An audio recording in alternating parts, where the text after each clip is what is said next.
for joining us. We're all disturbed, worried about toothpaste containers or cosmetic containers potentially carrying explosives going to Sochi right now, this on the eve of the Winter Olympic Games. I know you've been briefed on this. What's going on?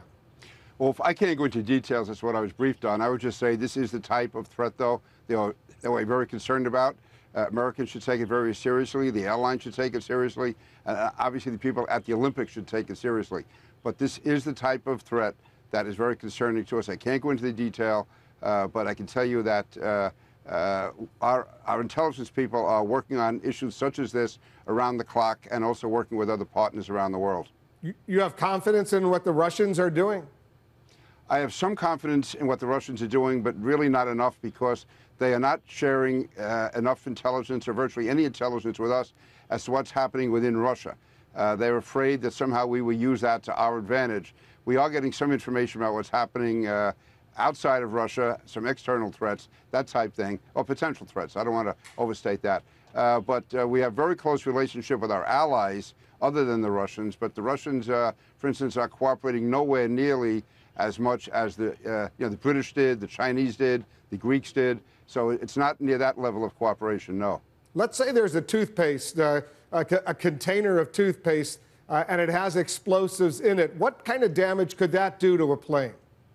Well, any type of explosive, concealed explosive, can be extremely damaging. It could, it could be enough to bring a plane down. But again, any type of explosive on a plane is of great concern to us. So I guess the key question, are the athletes safe right now? The American spectators, the family members, the fans, all of the guests who are going to Sochi in the next few days, are they safe? I would say that they are reasonably safe, but I would not go myself. I mean, if I were an athlete, that's one thing. But just as a spectator, I don't think it's worth the risk. I mean, odds are nothing is going to happen, but the odds are higher than for any other Olympics, I believe, that something could happen. And, the Olympic site itself probably is locked down pretty well. There is that ring of steel right around the Olympics itself.